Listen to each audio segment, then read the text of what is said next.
அரக்கோணம் திமுக மத்திய ஒன்றிய இளைஞரணி துணை அமைப்பாளர் பொறுப்பிலிருந்து பாலியல் குற்றச்சாட்டுக்கு உள்ளான தெய்வச்செயல் என்பவர் நீக்கப்பட்டிருக்கிறார். இது தொடர்பான முக்கிய செய்தியை பார்த்து வருகிறோம். கூடுதல் விவரங்களை வழங்க இணைகிறார் எமது செய்தியாளர் ரமேஷ்.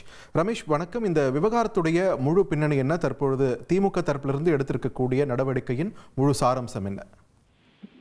வணக்கம். அரக்கோணத்தைச் சேர்ந்த திமுக நிர்வாகி தெய்வச்செயல் மீது கல்லூரி மாணவி ஒருவர் பாலியல் புகார் தெரிவித்த நிலையில இப்ப தெய்வச்செயல் கட்சியில் இருந்து நீக்கப்பட்டிருக்கார். அதற்கான அதிகாரப்பூர்வ அறிவிப்பை திமுக இளைஞரணி செயலாளர் வெளியிட்டிருக்காரு. அதாவது ராணிப்பேட்டை மாவட்டம் அரக்கோணம் பகுதியில திமுகவின் இளைஞரணி மத்திய ஒன்றிய துணை அமைப்பாளராக இருக்கக்கூடியவர் தான் தெய்வச்செயல். இந்த தெய்வச்செயல் மீது கல்லூரி மாணவர் ஒருவர் சமீபத்துல சென்னை டிஜிபி அலுவலகத்துல புகார் ஒன்றை கொடுத்திருந்தாரு. அந்த புகார் மனுவுல செயல் தன்னை ஏமாற்றி திருமணம் செய்து கொண்டு பாலியல் ரீதியாக துன்புறுத்தல் செய்து வருவதாகவும் பலருடன் பாலியலில் ஈடுபடுமாறு கட்டாயப்படுத்துவதாகவும் ஒரு புகார் ஒன்றை கல்லூரி மாணவி சொல்லியிருந்தார். கல்லூரி மாணவி செய்தியாளர்களுக்கு கொடுத்த பேட்டி அப்படிங்கிறது பல்வேறு பரபரப்பையும் ஏற்படுத்தி இருந்தது. இந்த சூழல்ல தான் திமுக இளைஞரணி செயலாளர் ஒரு அறிக்கையை வெளியிட்டிருக்கார். அந்த அறிக்கையில ராணிப்பேட்டை மாவட்டத்தை சேர்ந்த திமுகவின் அரக்கோணம் மத்திய ஒன்றிய துணை அமைப்பாளர் தெய்வச்செயல் கட்சியிலிருந்து நீக்கப்படுவதாகவும் அவருக்கு பதிலாக கவியரசு அந்த பதவியில் நியமிக்கப்படுவதாகவும் தெரிவித்திருக்கிறார்.